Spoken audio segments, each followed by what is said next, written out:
जो युद्ध में वीरता के लिए भारतीय सेना का जो उच्चतम सम्मान है परमवीर चक्र, उससे नवाजे गए हैं। मैं बात कर रहा हूं ऑनररी कैप्टन योगेंद्र यादव की।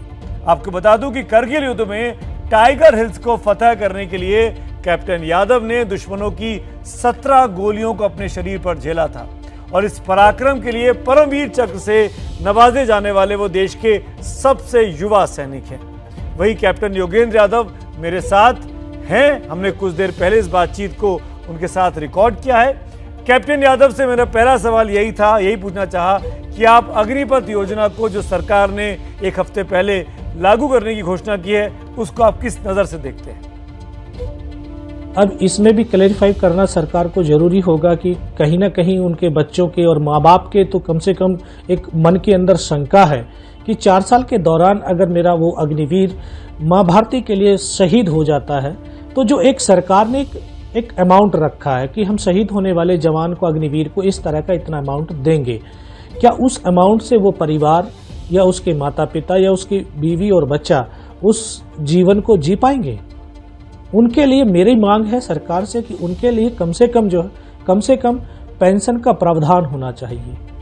दूसरी एक और मेरी जो है सरकार से और एक और प्रार्थना है, उनको मांग है कि लड़ाई लड़ेगा जवान, जब जाएगा उसमें जोश है, जुनून है, माँ भारती के लिए अपने आप को समर्पण की भावना है, तभी तो वो सेना के अंदर, चाहे वो 2 साल या 3 साल या 4 साल के लिए आ रहा है, लेकिन उसके अंदर देशभक्ति और राष्ट्र प्रेम भरा हुआ है।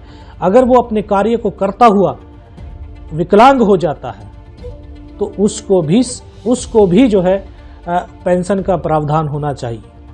ये देश के, क्योंकि जब आएंगे तो इसको समझना पड़ेगा कि जो अग्निवीर वापस आ रहे हैं, जैसे अभी हमारे तीनों चीफों ने जो अनाउंस किया कि जो हमारे पैरामिलिट्री फोर्सेज हैं उनके अंदर 10% का आरक्षण उनको सुनिश्चित किया गया है।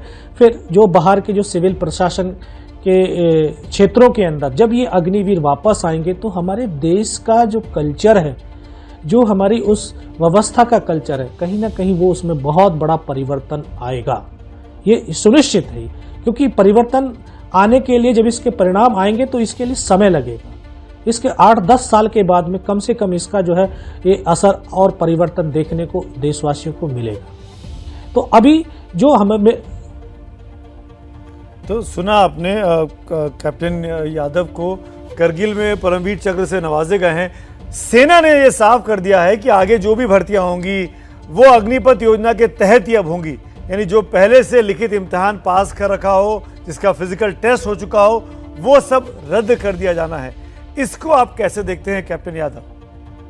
पूछना चाहता हूं भारत सरकार से कि अभी जो पिछले जो है 2 साल पहले हमारे बच्चों ने जो फिजिकल और मेडिकल दिया था, उसका एक साथ जो है तुरंत निरस्त कर दिया गया है। उनकी क्या गलती थी?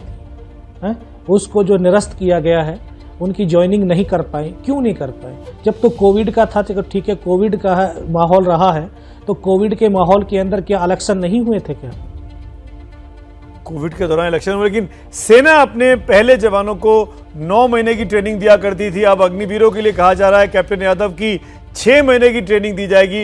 इस फैसले को आप कैसे देखते हैं? 9 महीने के अंदर उस ट्रेनिंग की पूरी प्रोसेस को पूरा किया जाता है, तभी तो उसमें जाकर के एक नया जवान, तभी तो एक सैनिक के रूप में सैनिक बन पाता है। उसको एक उस कार्य प्रणाली के अंदर ढाल दिया जाता है। आप ये देखिए कि आज जो ये मिट्टी की ईंट होती है, उस मिट्टी की ईंट को अगर 10 घंटे में पकाना होता है और 3 घंटे में पका करके हम उसको बाहर रख दे जाएं, तो वो ईंट के अंदर क्या वो सख्तपन रहेगा? क्या उसमें वो ताकत होगी? नहीं होगी ना। तो अगर 6 महीने के अंदर आप 9 महीने का जो है प्रोसेस पूरा करके और उसको भेज रहे हैं, तो वो कहीं ना कहीं अप्रशिक्षित होगा, ना कि पूर्ण रूप से ट्रेंड होगा। कैप्टन यादव, आप जाबाज जवान हैं, आप परमवीर चक्र विजेता हैं। करगिल युद्ध में आपने अपने पराक्रम को दिखाया था, 17 गोलियां आपने अपने सीने पर खाई थी। ये कहा जा रहा है बार बार करगिल की रिव्यू कमेटी की रिपोर्ट के बेसिस पर कि अब सेना को जवान करने की जरूरत है, हमारी सेना बुजुर्ग होती जा रही है। मैं आपसे पूछूंगा, आप जब करगिल में थे, मेरे ख्याल से आप 18-19 साल के रहे होंगे जब आप उस लड़ाई को लड़ रहे थे, क्या केवल युवा जोश से वो लड़ाई को जीता जा सकता था? आप क्या कहना चाहेंगे? कारगिल का युद्ध 19 साल की अवस्था में लड़ पा रहा था, और मैं तब लड़ पा रहा था वहां पे टाइगर हिल के ऊपर जब मेरे साथ एक अनुभवी लोग थे, जिनकी सर्विस मेरे से जो है 10-10, 15-15 साल ज्यादा थी, जिनको एक जमीनी अनुभव था।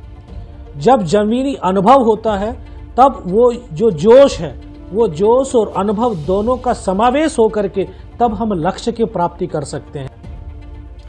आपने कहा कि कुछ सालों के बाद इस योजना का लाभ दिखाई देगा, लेकिन आखिर में अगर मैं आपसे पूछूं कैप्टन यादव, परमवीर चक्र विजेता, मेरा गर्व है कि मैं आपसे, मेरे लिए बड़ी गर्व की बात है कि मैं आपसे बात कर पा रहा हूं। आखिर इस योजना का, अग्निवीर अग्निपथ योजना है, इसका लब्बो-लुआब आप कैसे देखते हैं? जिस तरह से मैंने आपको ये बयान किया है कि अगर हमारी पहले डेफिशिएंसी पूरी हो और इस तरह की योजना दोबारा जब लागू की जाए तो ये देश के लिए एक बहुत बड़ी गेम चेंजर साबित हो सकती है। लेकिन इसके अंदर ये चीजें होंगी तब ये गेम चेंजर होगी, नहीं तो अन्यथा ये हमारे राष्ट्र की सुरक्षा के साथ कहीं ना कहीं कमजोरी साबित हो। तो कुल मिलाकर कैप्टन यादव ये साफ तौर पर कह रहे हैं, बहुत बहुत शुक्रिया आपका कैप्टन यादव हमसे बात करने के लिए, कि जो डिफिशियंसी है, यानी जो सेना में रिक्त पद हैं, पहले उनको भर दिया जाए, उसके बाद इस योजना को लागू किया जाए। और मैं ये बात इसलिए इंपॉर्टेंस देता हूं इस बात क्योंकि कैप्टन यादव उन्हीं जवानों में से हैं जो आगे जाके फ्रंट पर लड़ते हैं, जिनके लिए ये अग्निवीर योजना बनाई गई है, जिनके फायदे के लिए। और वो खुद कह रहे हैं कि इस योजना का फायदा होगा, लेकिन पहले हमको रिक्त पद भरने होंगे और 8-10 साल के बाद, उसके बाद जब इस योजना को लागू करेंगे, उसके 10 साल के बाद इस योजना का फायदा दिखाई दे सकता है।